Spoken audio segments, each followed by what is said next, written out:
to know this: privatizing power is crazy. And you only need to look at what's going on in Japan right now to understand why.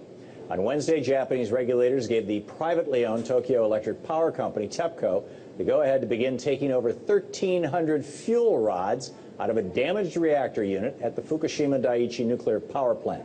The reactor in question was reactor number 4 and was badly damaged in an earthquake in March of 2011. It's actually sinking into the ground right now.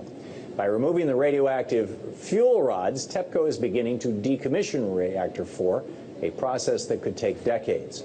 All of this is supposed to make everything safer at Fukushima, but many nuclear experts say that taking fuel rods out of the damaged Reactor 4 could be even more dangerous than the leaks that have plagued that plant over the past few months.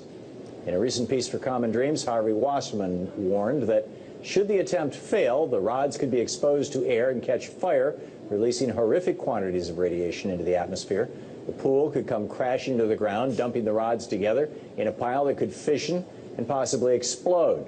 The resulting radioactive cloud would threaten the safety and health of all of us. If such a fire breaks out, radiation could continue to pump into our atmosphere for centuries. This kind of end-of-the-world scenario has the Japanese and some in the media seriously thinking about changing who's in charge of the Fukushima power plant. Privately owned Tepco has made some boneheaded mistakes over the past 2 years. Just a few weeks ago, for example, plant workers overfilled a storage tank, sending toxic radioactive water into the surrounding area. There's a very real risk that Tepco could screw up the fuel rod removal as well. This should be a wake-up call to everyone here in the United States. The whole idea of privatizing power plants is crazy, especially when you're talking about privatizing nuclear power plants. Let me explain.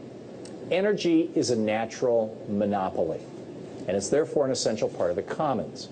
Just like you can only have one water line coming into your house, you can only have one power line coming into your house.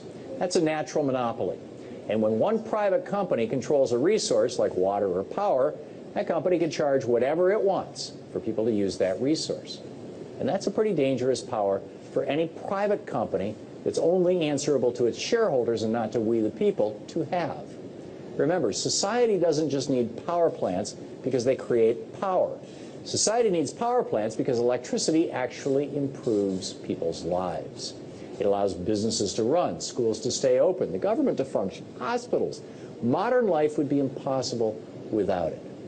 With this in mind, the whole idea behind privatization of essential natural monopolies like this looks ridiculous. The role of power plants as part of the commons is to serve the community. The role of a private company like Tepco, for example, is to make money. There's a fundamental contradiction here. Private companies have a built-in incentive. It's called the profit motive, to charge as much as possible for providing a service that people need to survive. The profit motive also incentivizes private companies like Tepco to cut corners and throw safety out the window, all in the name of making a buck. But that's only half the issue. When we decide to make energy a public good, as opposed to something a company can make a profit off of, that changes the type of decisions we make about powering society. When we start to think of energy as something we use to improve people's lives, rather than just electricity, then it becomes obvious that something as dangerous and threatening to public health as nuclear power is just stupid. If we really want to make sure the kind of disaster that's going on in Japan right now never happens here in the U.S., and the best thing we can do is let local and state governments who are answerable to the local people, rather than far-off stockholders in New York City, take over energy production. For more on this, actually, for more on what's going on at Fukushima and the whole nuclear issue, I'm joined now by Paul Gunter, Director of Reactor Oversight Project at Beyond Nuclear. Hey, Paul. Hey, thank you, Tom. I don't want to drag you into a public-private discussion. That's the political arena and more my thing, but you're the expert on nuclear power.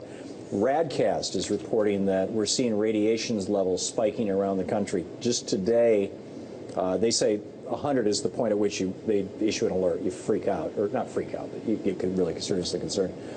Frederick, Wisconsin, 59 counts per minute, spiking at 74.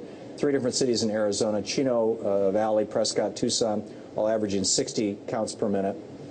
East Coast has seen high levels today, 63 per minute in Charleston, North Carolina, 71 in Salisbury, Mass. And they issued a hot rain warning in Salisbury, saying that, you know, the background count was 71, but if you went out into the rain, it was hitting 120. Is this the radiation from Fukushima starting to show up in the United States? Or? It's really hard to say. You know, we fully support the idea of independent radiological monitoring, put radiation monitors into citizens' hands, and we're seeing this done across the United States that's source-oriented on nuclear power plants like Seabrook or 3 Mile Island.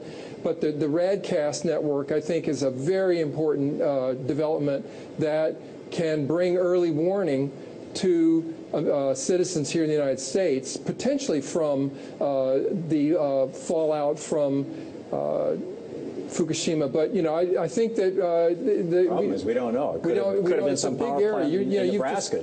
You've outlined a very big area. Yeah. If the Japanese... So let me just say it's certainly suspect. Yeah. Okay. That's entirely reasonable, particularly since they are still dumping what right now? Well, there certainly is 400 tons a day of radioactive water going into the ocean, but this plant very well is off-gassing radioactivity into the atmosphere as well, and issuing steam. The problem is that we don't trust the monitoring that's going on in Japan.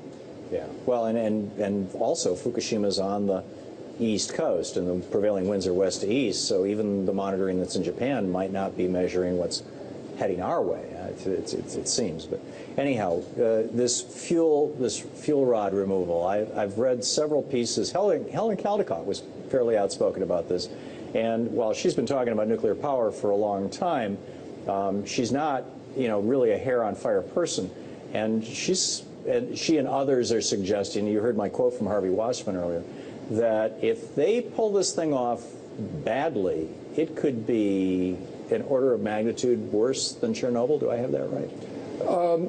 There's a lot of radioactive material. There's 400 tons of high-level nuclear waste in that pool in the attic of, or what's left of the attic of Unit 4 at Fukushima Daiichi. 10 stories above ground. The bottom of the fuel pool is 6 stories and the top is 10 stories. So you've got quite a bit of fuel sitting up in the upper portions of a reactor that's now a reactor building that's now open to the atmosphere, and the crane for heavy movement of that material was destroyed in an explosion that left the building leaning.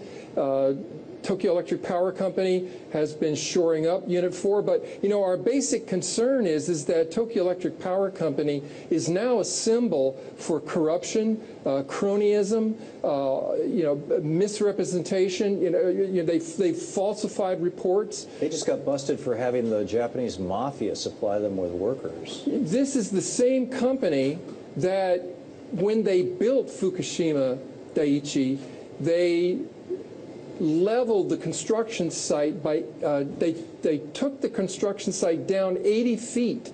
They literally removed the natural tsunami barrier that was there at the site in order to provide easier access, quicker access for machinery to build the Fukushima plant, as well as to cut costs for pumping cooling water. So this whole Fukushima site was essentially leveling the natural tsunami wall. And they did it on bogus predictions that the highest tsunami that would be predicted there was for 10 feet. And, you know, on March 11th, we saw a tsunami that was 45 to 50 feet. But, you know, it was a construct that essentially set in motion a history of falsification, including safety reports. This is the same company that also got caught falsifying 200 different reports on cracked reactor internals from 1977 to 2002 that were false reports to the government on conditions at this plant that risked public health and safety.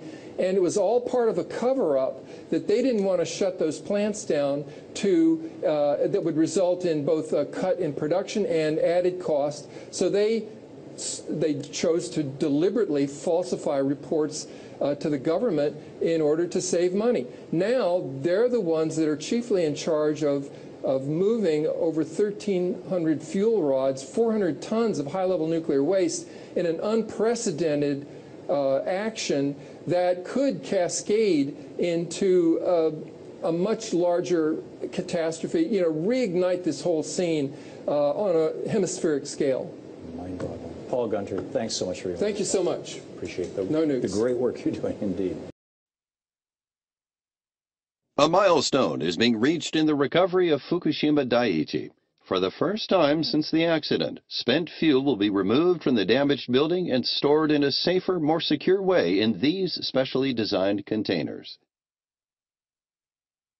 Moving the spent fuel out of the damaged reactor building and into safe permanent storage lays the groundwork for moving forward with cleanup and remediation of the damaged building. Getting the damaged reactor building ready for this moment is the result of months of planning and the development of innovative solutions. Although Reactor 4 happened to have been shut down for inspection at the time of the earthquake and no fuel was in the reactor, spent fuel was being stored in pools designed for that purpose. When the reactor building exploded in the events following the Great East Japan earthquake and the tsunami that followed, debris fell into those pools, and the instability of the building made removal of the fuel, ordinarily something that Tepco has done safely and routinely more than 1,200 times, a challenge. First, we used more than 20 different kinds of specialized equipment to remove all kinds of debris. Some of the smaller pieces of debris will be removed along with the fuel. We also checked for corrosion that might have been caused by the seawater used to cool the reactor, and our inspection showed that the material remained strong enough to be lifted out. We also developed and installed a unique protective cover for the building and stabilized the building to prevent any further damage to the fuel pool and also to protect the safety of the workers. The machinery used for the extraction has also been modified to meet this unique challenge. Fail-safe wiring and redundant braking systems are used, along with sensors to prevent weight overloads and excess stresses. And all the removal equipment has been made strong enough to withstand even the unlikely event of another earthquake as strong as the March 2011 quake. With all these precautions in place, we can move forward with removing the fuel. To remove it, a crane positions a grappling assembly carefully over the fuel and slowly lifts it out of the pool. Once the fuel has been lifted out, it is lowered into special casks. These casks will be sealed and moved to a safe and secure storage underwater location on the Fukushima NPS site. Storing it underwater shields any radiation from escaping, and keeping it here on the site avoids any need to transport it on roads or railways. This transfer from one form of underwater storage to another will not lead to any radiation exposure to workers or anyone else. The movement of the fuel to permanent storage will enable us to move to the next phase of the cleanup and safe decommissioning of Reactor 4, a milestone in the process of recovery. It is the product of thousands of hours of hard work by our engineers and other Tepco employees, and is also the result of the cooperation of international experts from all over the world. We are grateful to all of them. As the cleanup and remediation moves forward, we remain committed to sharing information like this video with you. For more information, please visit www.tepco.co.jp.